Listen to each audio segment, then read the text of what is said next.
다니엘 3장 24절부터 30절 하나님 앞에 봉독하여 올립니다. 그때에 느부갓네살 왕이 놀라 급히 일어나서 모사들에게 물어 이르되 우리가 결박하여 불 가운데 던진 자는 세 사람이 아니었느냐 하니 그들이 왕에게 대답하여 이르되 왕이여 올소이다 하더라. 왕이 또 말하여 이르되 내가 보니 결박되지 아니한 네 사람이 불 가운데로 다니는데 상하지도 아니하였고 그 넷째 모양은 신들의 아들과 같도다 하고 느부갓네살이 맹렬히 타는 풀무불 아귀 가까이 가서 불러 이르되 지극히 높으신 하나님의 종 사드락 메삭 아벳느고야 나와서 이리로 오라 하매 사드락과 메삭과 아벳느고가 불 가운데서 나온지라. 총독과 지사와 행정관과 왕의 모사들이 모여 이 사람들을 본즉 불이 능히 그들을 몸을 해하지 못하였고 머리털도 그을리지 아니하였고 겉옷빛도 변하지 아니하였고 불탄 냄새도 없었더라. 느부갓네살이 말하여 이르되 사드락과 메삭과 아벳느고의 하나님을 찬송할지로다. 그가 그의 천사를 보내사 자기를 의뢰하고 그들의 몸을 바쳐 왕의 명령을 거역하고 그 하나님 밖에는 다른 신을 섬기지 아니하며 그에게 절하지 아니한 종들을 구원하셨도다. 그러므로 내가 이제 조서를 내리노니 각 백성과 각 나라와 각 언어를 말하는 자가 모두 사드락과 메삭과 아벳느고의 하나님께 경솔히 말하거든 그 몸을 쪼개고 그 집을 걸음토로 삼을지니 이는 이같이 사람을 구원할 다른 신이 없음이라 하더라. 왕이 드디어 사드락과 메삭과 아벳느고를 바벨론 지방에서 더욱 높이니라. 아멘. 오늘 다니엘 3장 본문을 통해서 주시는 하나님의 말씀의 제목입니다. 미련해 보이는 믿음이 맞습니다. 믿음에 대한 이야기를 하려고 합니다. 다니엘서 3장 18절이 오늘 이 사건의 핵심 단어입니다. 신앙의 고백이지요. 17절 후반부서부터 이 일에 대하여 왕께 대답할 필요가 없나이다. 그렇게 하지 아니하실지라도 왕이여 우리가 왕의 신들을 섬기지도 아니하고 왕이 세우신 금신상에게도 절하지도 아니할 줄을 아옵소서. 이게 믿음의 고백이고요. 용감한 고백이에요. 대단한 고백이잖아요. 가슴이 찢어지면서 뭉클해지는 고백이에요. 죽더라도 우리의 대답은 단 한 가지입니다. 왕의 신상에 절하지도 그리고 왕의 신들에게 섬기지도 않겠다라고 하는 단호한 답변. 오늘 성경은 믿음이 무엇이라 말씀하고 계십니까? 당신의 믿음은 어떠하십니까? 많은 사람들이 믿음 생활합니다. 신앙 생활하지요. 여러 가지 인격체 또 믿음의 사람들이 믿음이라고 하는 그 덕목, 구원함을 얻기 위한 그 귀한 것들을 따라 살며 신앙 생활을 합니다. 어떤 믿음은 보면 융통성이 없이 꽉 막힌 맹신주의 같은 믿음도 있다라고 말씀하시더라고요. 좀 융통성 있게, 좀 사람이 지혜롭게 할 수도 있는 것인데 굳이 구태여 그렇게까지 믿는 게 믿음인 것인가? 라는 질문들이 우리가 살면서 던져지는 질문이에요. 그렇게까지 하는 게 믿음 맞습니까? 오늘 그 미련함이란 그리고 그 믿음이란 미련함과 믿음 그 중간 어딘가의 선택을 우리는 늘 하게 됩니다. 융통성 있게 행동한다는 모습이 어떻게 보면 참 믿음 없어 보이기도 하고요. 미련스럽게 행동하는 그 모습이 어떻게 보면 참 믿음 있게 보여지기도 하고 우리는 과연 어떠한 상황 속의 선택들을 하나님의 사람들로 하며 살아가야 하는 것인가? 무엇이 미련한 것이고 무엇이 믿음이고 무엇이 지혜로운 것이고 반면에 무엇이 미련한 것인가? 팬데믹 때 경험해 봤잖아요. 다들 격리하고 모이지 말라 할 때 많은 질문들이 있었어요. 믿음을 지키기 위해서 감염되더라도 교회 나와서 하나님께 나와 믿음으로 걸리든지 죽든지 믿음으로 예배 드리는 것이 진짜 믿음 아니겠습니까? 하시는 분들도 있었어요. 근데 많은 교회들이 또 그렇게 못했죠. 국가적인 책략이었고 비상사태였으니 또 오히려 교회에서 온라인으로 그때 상황을 생각해 보면 온라인으로 예배 드리시라고 그렇게라도 하는 신앙 생활이 있었죠. 우리가 경험해 봤습니다. 대면 예배가 받는 예배다, 온라인 예배는 또 아니다. 이런 논쟁도 나중에 있었어요. 어떤 분은 대단하시더라고요. 국가에서 자꾸 백신을 맞으라고 하는데, 목사님, 여러 가지 음모설도 있고 저는 하나님께 기도하는 마음으로 백신을 안 맞고 버티며 믿음 생활하고 주의 교회 나오고 사회활동할 겁니다. 저는 백신 안 맞습니다. 하나님 지켜주실 줄 믿습니다. 이렇게 하시는 분들도 제가 봤어요. 그분들한테는 믿음이 좋으십니다. 저는 백신을 맞았어요. 백신을 맞으면 또 그렇다고 믿음이 없는 것인가? 우리가요, 어떻게 보면 어떤 위기의 상황에서 어떤 선택을 할 것인가, 상식적인 선택을 할 것인가, 상식인이지만 동시에 믿음의 사람으로서 믿음의 선택은 이것이다라고 그 믿음의 선택, 어떤 스펙트럼 가운데 선택을 할 것인가에 대한 이야기입니다. 이렇게도 할 수 있고 저렇게도 할 수 있었는데 굳이 꼭 그랬어야만 하겠는가? 오늘 세상에서는 믿음의 길이 어찌 보면 참 미련한 것이다 라고 많이들 이야기하기도 합니다. 고린도전서 1장 18절 말씀, 십자가의 도가 멸망하는 자들에게는 미련한 곳이요 구원을 받는 우리에게는 하나님의 능력이라. 미련스러워 보이는 일이 많아요. 그런데도 그걸 믿음으로 하면 그 가운데 하나님의 능력이 나타나기에 우리의 능력이라 고백하는 것이죠. 오늘 풀무불에 던져진 세 친구의 사건입니다. 3장에 나오고요, 또 6장에는 다니엘이 사자굴에 던져지는 사건도 나와요. 어떻게 이렇게 스펙타클한 파란만장한 다니엘과 세 친구는 이런 파란만장한 삶을 사는지, 믿음을 지키기 위해서 불 속에라도 던져지기도 하고 사자굴에도 던져지기도 하는 이런 삶을 어떻게 이렇게 살아갔는지, 우리가 믿음 없이 어쩌면 일반인의 생각으로 볼 때는 그렇게까지 목숨을 걸 만큼 신앙이 중요한 겁니까? 잠시 피해갈 수도 있는 거잖아요. 잠시 타협할 수도 있는 거잖아요. 대답은 건성으로 아니지만 그렇다고 얘기할 수 있는 거잖아요. 목숨이 중요할 텐데 그렇게 미련스럽게 대놓고 거절하고 아니다라고 얘기할 수 있는 것인가? 세상은 그 믿음을 그렇게 미련스럽게 보기도 할지도 모르겠습니다.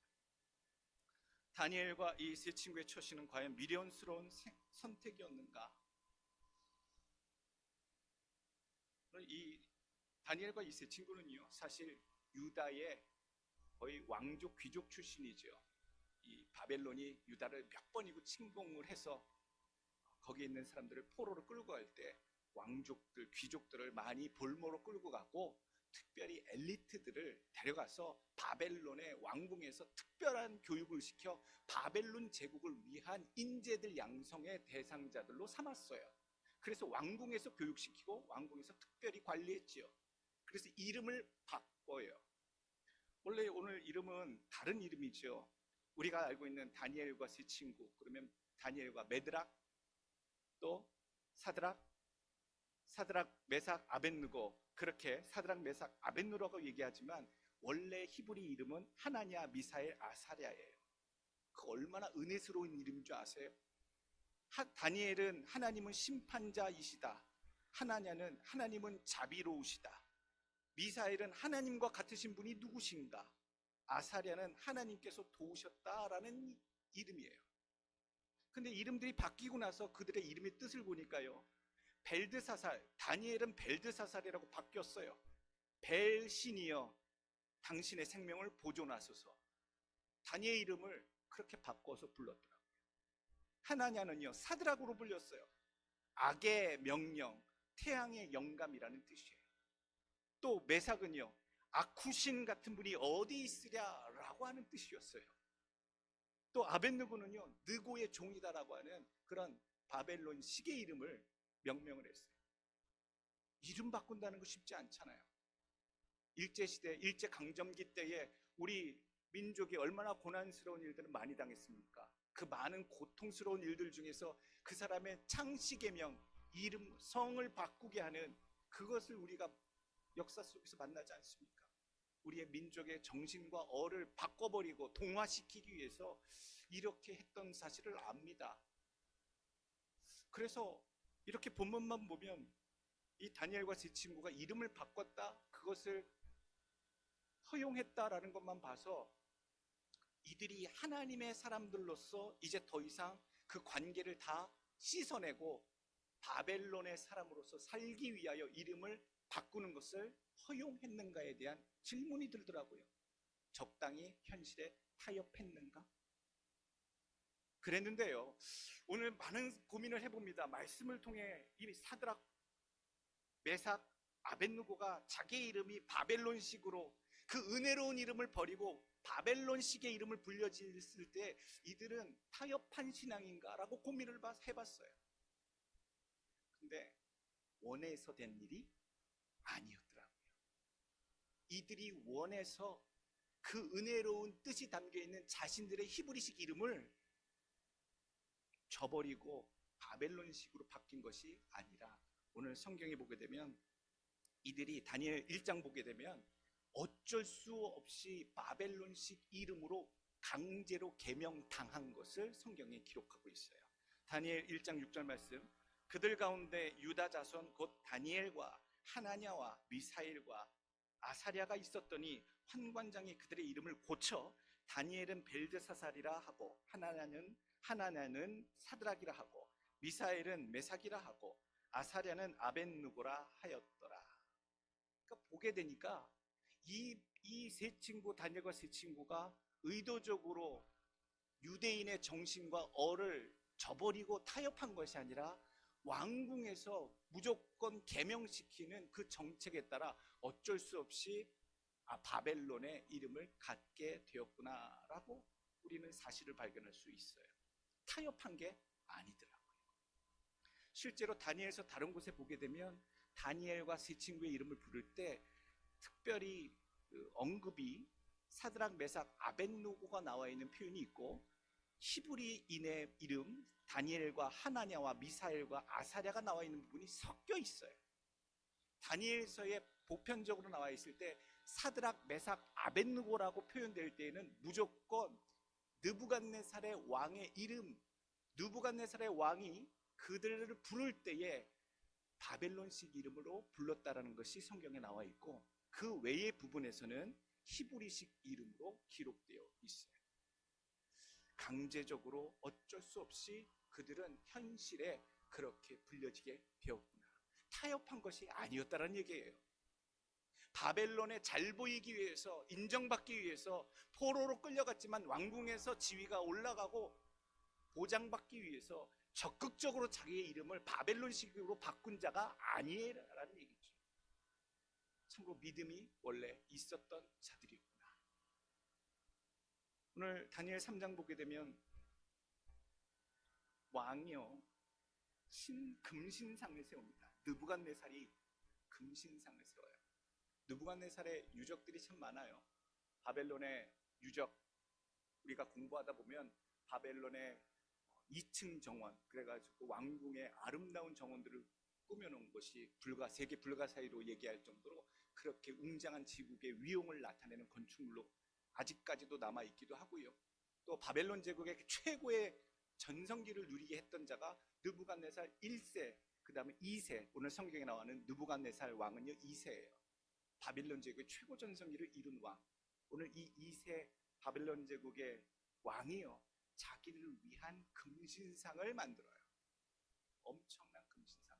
그리고 그 금신상에 낙성식 하는 날, 완공하는 날, 축하식 있는 날 모두 거기에 절하게 하지요. 그런데 오늘 세 친구가 안 하는 것으로 붙잡혀오게 됩니다. 절을 안 해요.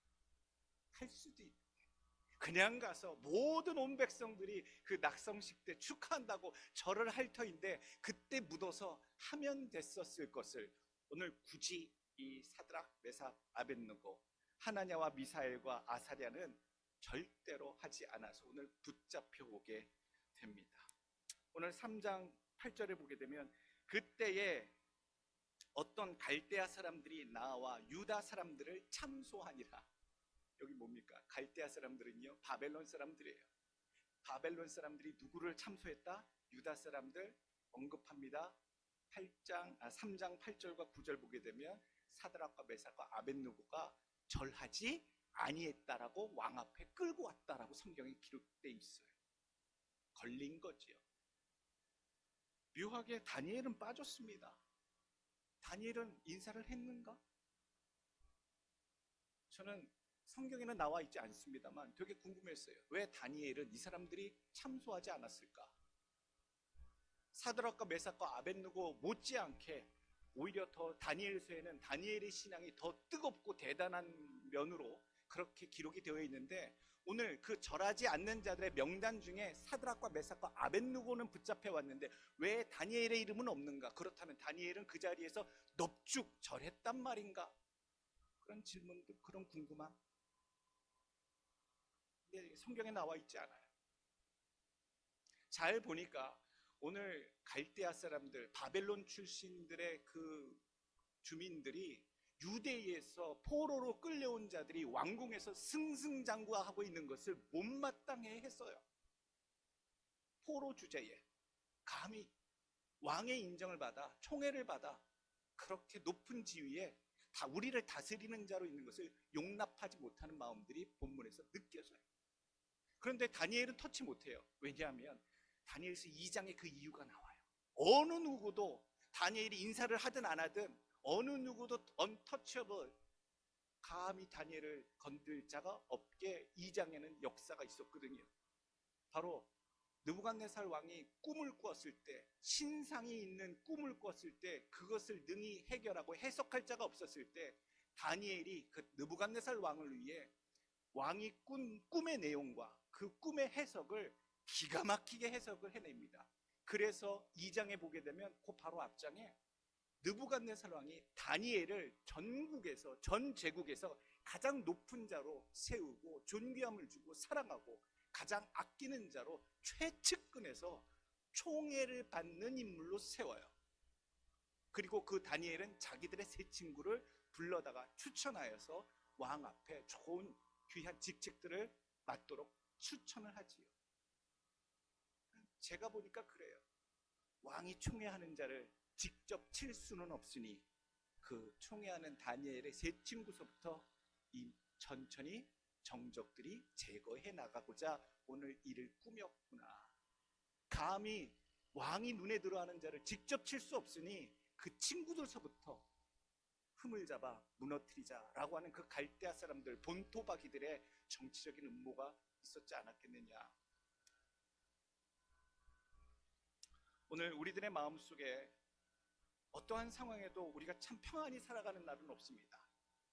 잘 될 것 같고 축복받아서 행복한 일들이 연속될 것만 같은데도 불구하고 다니엘도 하나님께 주시는 은혜와 축복으로 그 꿈을 해석함으로 느부갓네살의 총애를 받아서, 또 다니엘의 그 세 친구도 비록 포로로 끌려온 신세들이지만 포로 생활 중에서도 왕궁의 교육을 받고 다니엘의 또 라인을 통해서 그렇게 왕에게 신임받는 그런 직분을 맡은 자로 세워졌는데도 하나님의 자녀들이 잘 되는 것을 가만히 있지 못하는 대적자들은 항상 이렇게 일들을 꾸미는구나.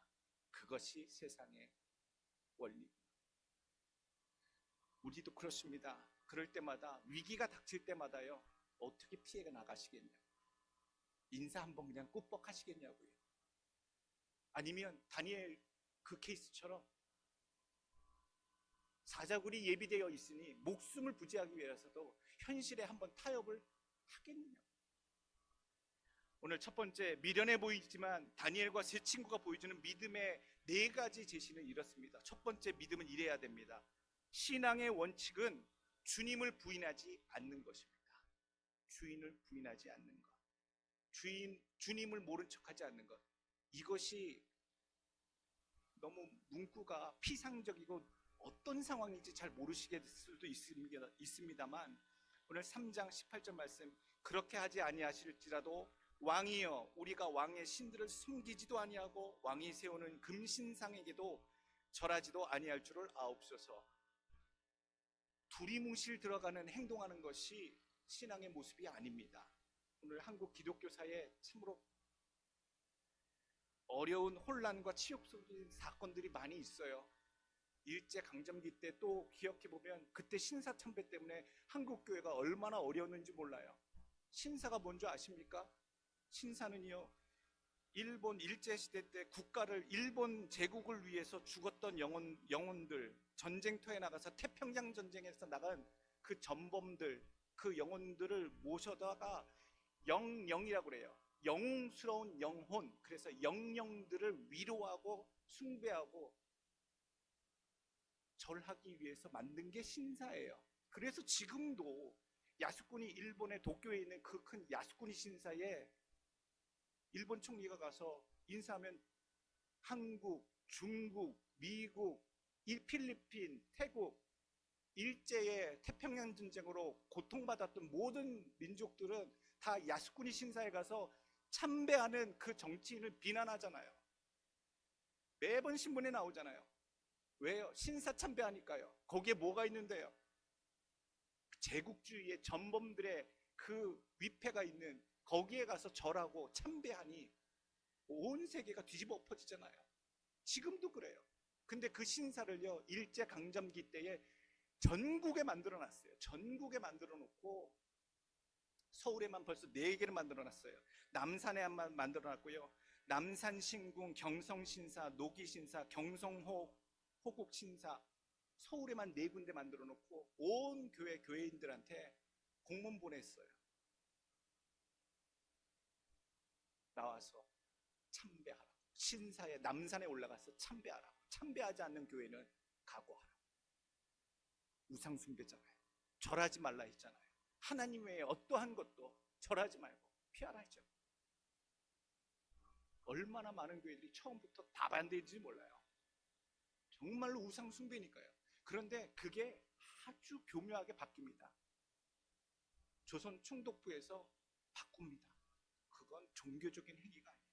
국기에 대한 예식이고 충성에 대한 서약이니 종교적인 행위가 아니니 교회들은 나와서 하라고, 참배하라고, 절하라고 그렇게 바뀝니다. 그러니까 10년, 20년 사이에 신사참배에 참여하는 교회들이 많아지기 시작하는 거예요. 끝까지 안 그런 교회들은 협박하고 잡아다가 목사님들 끌고 가고. 그게 한국 기독교 역사에 우리 맨날 배우잖아요. 신학교 다닐 때. 그리고 일제가 물러났을 때 그 문제를 갖고 잘했느냐 못했느냐, 정죄할 것이냐 못했느냐, 이걸 갖고 얼마나 또 한국교회가 분리가 되고 분열이 되고 고통스러웠는지 치욕의 역사였어요. 그런 시대가 우리 시대에는 안 올까요? 믿음으로 어떻게 선택해야겠느냐고요. 이게 우상숭배인 줄 아는데 시퍼란 일제의 서슬퍼란 창칼 앞에 안 나갈 수 없어서 억지로 나간 거니 참신앙이 아닙니다. 목사님, 우리가 생명은 부지해야 하잖아요. 말세 때에 또 옵니다. 우리 시대에 올 수도 다음 세대에 바로 올 수도 있을 겁니다. 왜냐하면 말세 때에 예견된 성경이 말씀하신 환란의 때에는 믿는 자들이 선택해야 하는 순간들이 있다라고 성경에 분명히 얘기해주고 있기 때문입니다. 그래서 우리가 지혜로워야 됩니다. 이것이 내가 신앙으로 타협하고 모른 척 넘어가는 것인지 예수 그리스도를 향한 신앙을 부인하는 행위인지 아닌지 끝까지 이 순간에 목숨을 걸어야 하는 건지에 대해서 지혜로운 판단, 각오가 있기를 간절히 원합니다. 말세 때에 선택의 길이 있습니다. 요한계시록 13장 8절을 보게 되면 죽임을 당한 어린 양의 생명책의 창세 이후로 이름이 기록되지 못하고 이 땅에 사는 자들은 다 그 짐승에게 경배하리라. 생명책에 기록되지 못하신 분들은 다 어차피 우상숭배, 짐승에게 비스트라고 불리우는 그 짐승에게 경배하게 될 것이다. 요한계시록 13장 15절 말씀, 그 권세를 받아 그 짐승의 우상에게 생기를 주어 그 짐승의 우상으로 말하게 하고 또 짐승의 우상에게 경배하지 아니하는 자는 몇이든지 다 죽이게 하더라. 목숨을 걸고 경배케 만든다는 거예요. 그리고 그 오늘 성경 말씀, 요한계시록 말씀 그대로 그 짐승의 우상이 능력을 받아서 실제로 말을 막 하는 그런 놀라운 것을 사람들에게 보여줄 때 사람들이 놀라서 경배하게 하고 경배를 안 하는 자는 다 죽이게 하더라. 성경 말씀 그대로 기억하길 원해요. 어떠한 일들을 우리가 살아생전에 보게 될지. 그런데 그렇다고 우리가 짐승에게 순복하고 결국 우상숭배한 자들이 마지막 말세 때에 행복하느냐? 성경에는 또 아니다라고 얘기하고 있어요. 신앙을 배신한 자, 예수 그리스도를 부인하고 짐승에게 결국 숭배하고 절한 자들은 요한계시록 16장에 가게 되면 첫째 천사가 가서 그 대접, 저주의 대접을 땅에 쏟음에 짐승의 표를 받은 사람들과 그 우상에게 경배하는 자들에게 악하고 독한 종기가 나더라. 결국 살짝 피해가려고 신앙을 뒤로 한 채 짐승의 표를 받거나 그 짐승에게 경배, 숭배한 자들에게 하나님의 진노의 대접이 쏟아지고 나온다라는 얘기예요. 요한계시록 14장 21절, 고난의 연기가 세세토록 올라가리로다. 짐승과 그의 우상에게 경배하고 그의 이름표를 받는 자는 누구든지 밤낮 쉼을 얻지 못하리라 하더라.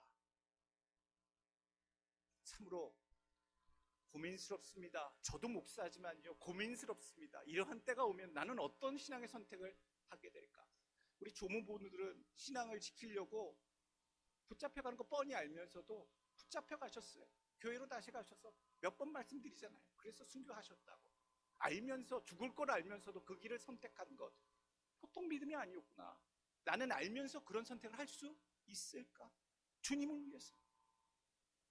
그때에 가면, 환란의 때에 가면 어쩔 수 없이 짐승의 표를 다 받아야 된다고 하는 때가 오면 어쩔 수 없는 선택지로 몰리는 그런 상황이 올 수도 있습니다. 요한계시록 13장 17절입니다. 이 때가 옵니다. 누구든지 이 표를 가진 자 외에는 매매를 못하게 하니 이 표는 곧 짐승의 이름이나 그 이름의 수라. 마지막에 우리의 생활 수단, 살아가게 되려면 표를 받아야 된다고요. 성경이 그러잖아요. 짐승의 표를 받아야지만 먹고 쓰고 살 수 있는 그 방법이 제한되고, 그렇게 그 길밖에 없어서 어쩔 수 없이 살기 위해서 그 짐승의 표를 받아야 된다고 오늘 성경이 그렇게 얘기하고 있잖아요. 그게 언제 올지, 우리 마음속에 그때가 오게 된다면 우리는 어떻게 버텨야 할지, 살아갈 길은 있을지, 무엇을 대비해야 할지 오늘 기억하길 원합니다. 하나님, 내가 어떤 선택을 하든 내가 주님 앞에 부인하는 선택을 하지 않게 하여 주옵소서. 주님, 신앙을 포기하지 않게 하여 주옵소서. 누가복음 12장 9절 말씀, 사람 앞에서 나를 부인하는 자는 하나님의 사자들 앞에서 부인을 당하리라. 또 오늘 디모데후서 2장 12절 말씀, 그때에 그런 상황을 맞게 되는 성도들에게 해주시는 말씀이에요. 참으면 또한 함께 왕노릇할 것이요 우리가 주를 부인하면 주도 우리를 부인하실 것이라. 잘 견뎌 참고 이겨내는 신앙 모두 되시길 간절히 원합니다. 현실에 타협하지 마시고요, 이것이 적그리스도다, 이것이 주님 앞에 내 신앙을 부인하는 것이다, 외면하는 것이다 판단이 되면 여러분들 자기 신앙을 지켜 믿음을 잃어버리지 않도록 끝까지 승리하시는 여러분들 되시길 간절히 원합니다.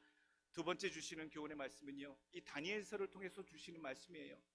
위기에 몰린 신앙인들이 어떤 선택을 했느냐, 그것이 미련한 것이냐 진짜 믿음이었는가. 믿음을 끝까지 지키기 위해 신앙은 지금 계속 성장해야 합니다.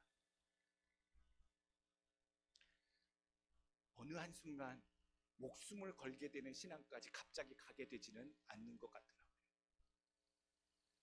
믿음은요, 자라고 깊어지고 열매 맺고 성숙하고 이래야 주님을 위해서 목숨까지 거는 믿음까지 가는 것 같더라고요. 오늘 다니엘서 1장 보게 되면 이 친구들이 오늘 다니엘서 3장에 이렇게 붙잡혔을 때, 왕이 또 그렇게 기회를 줬을 때 29절에 그러잖아요. 이는 이같이 사람을 구원할 다른 신이 없음이니라. 너희가 지금이라도 당장 고개 숙여 절하면 너희를 구원할 사람은 나 왕밖에 없다라고 할 때에 고개를 숙일 수 있었는데, 그렇지 않는 이 믿음은요, 그냥 한순간에 나온 믿음이 분명히 아니었어요. 다니엘서 1장에 보게 되면 소년 시절 왕궁으로 포로로 왕궁으로 끌려왔을 때서부터 그들은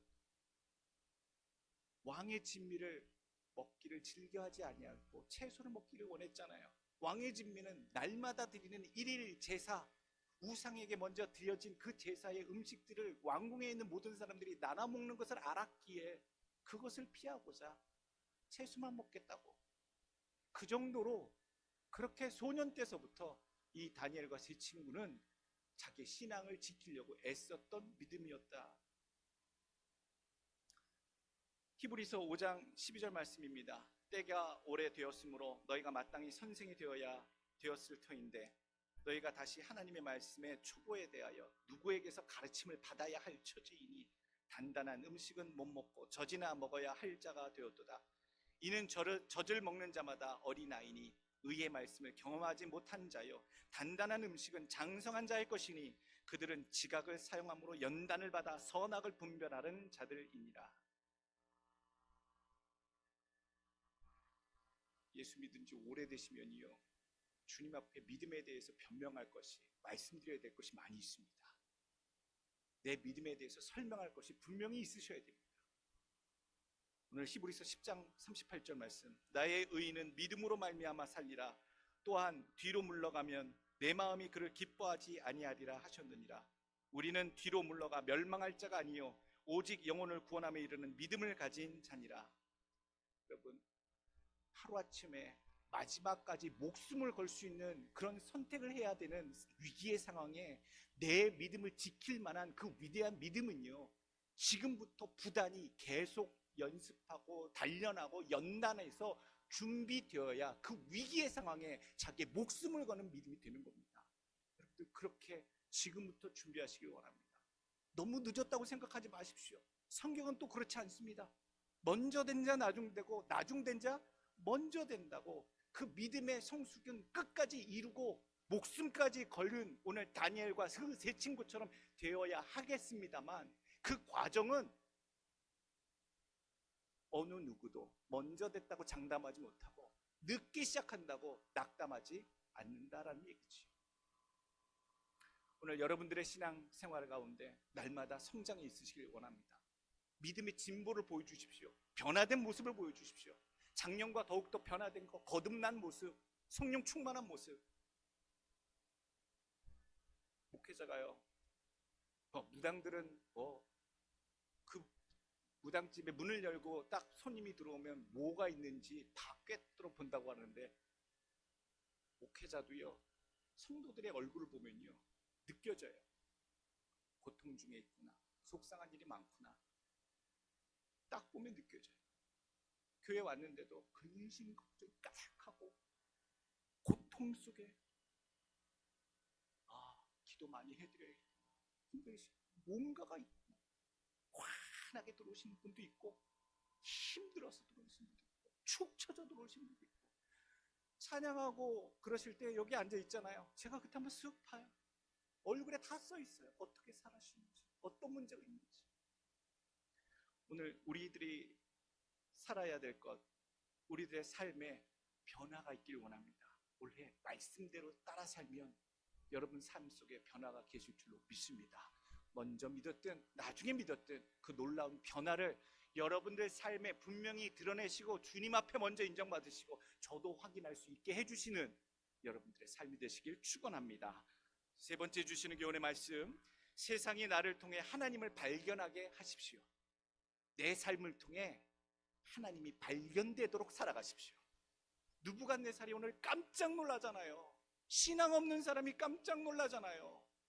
바벨론 갈대아 출신의 하나님을 잘 모르는 이 왕이 풀무불에서 3명 결박해서 집어넣었는데 4명이 결박을 풀고 다니는 것, 그 한 명이 하나님의 아들 천사 같도다, 신의 아들가 같도다 라고 표현하면서 신을 봤다라고 얘기하고 그들을 꺼낼 때에 사드락 메삭 아벳느고의 하나님을 찬양하라 라고 선포하고 있잖아요. 오늘 목숨 건 이 세 친구들 덕분에 그 최고 당대의 바벨론 제국의 황제 느부갓네살 2세가 오늘 하나님을 발견하고 백성들 앞에 하나님의 이름에 대해서 경홀히 말하지 말라고 금령을 내리고 하나님께 영광 돌리고 있어요. 이게 얼마나 놀라운, 이게 전도잖아요. 이게 하나님께 영광 돌리는 거잖아요. 그 사람을 보면 하나님이 보이게. 예전에 최민식 영화배우가 나왔던 악마를 보았다, 영화를 아주 옛날에 한번 봤던 것 같아요. 아주 잔혹한 살인마의 이야기예요. 근데 제목을 너무 잘 지었어요. 그 살인마의 이야기를 보고 딱 그 제목을 보니까요, 제목을 너무나도 타이틀을 잘 지었어요. 악마를 봤다. 악마 그 자체입니다. 실화를 배경으로 했다는데 악마가 있구나. 살아가는 모습을 통해 하나님이 보이게 살아가시길 바랍니다. 저 성도의 가정을 보니 하나님이 보여. 나는 신앙이 없어. 저 가정이 쉽지만은 않아. 어려운 일이 있는 것도 같고 힘든 일이 터지는 것 같고, 그런데도 불구하고 저 가정, 저 사람의 삶에는 뭔가 저가 믿는 하나님이 계시는 게 느껴져, 보여져, 발견되어져. 그래서 저 사람이 저렇게 열심히 신앙생활하고 기도하고 교회 나가나 봐. 여러분, 이게 우리들이 해야 될 일인 줄로 믿습니다. 오늘 24절, 25절에 보게 되면 느부갓네살 왕이 불 속에 던져졌던 이 세 친구 덕분에 그들과 함께하는 천사의 모습을 형상을 한 하나님의 모습, 천사의 모습. 물론 신학자들은 여러 가지 얘기를 해요. 다니엘의 그 세 친구 외에 있던 한 사람은 누구냐, 뭐 천사일 것이다, 예수님일 것이다, 뭐 하나님의 현현일 것이다, 뭐 다른 많은 신학적인 표현이 있습니다만, 본문에는 이 느부갓네살이 천사를 보내사 자기를 의뢰하고 그들의 몸을 바쳐 왕의 명령을 거역하고 하나님밖에 다른 신을 섬기지 아니하고 그에게 절하지 아니하는 종들을 구원하셨도다. 28절에 느부갓네살은 자기가 천사라고 다시 재명명을 합니다. 오늘 우리들의 삶 속에 하나님이 임재하시는 것을 리비라고 증명해내십시오. 증명해내시는 여러분들의 가정이 되길 원하고요, 개인의 삶이 되길 원하고요, 여러분들의 산업이 되길 간절히 원합니다. 하나님의 임재하심을 세상이 발견하는 놀라운 역사가 올해 가득 있기를 축원합니다. 네 번째 주시는 교훈의 말씀은요,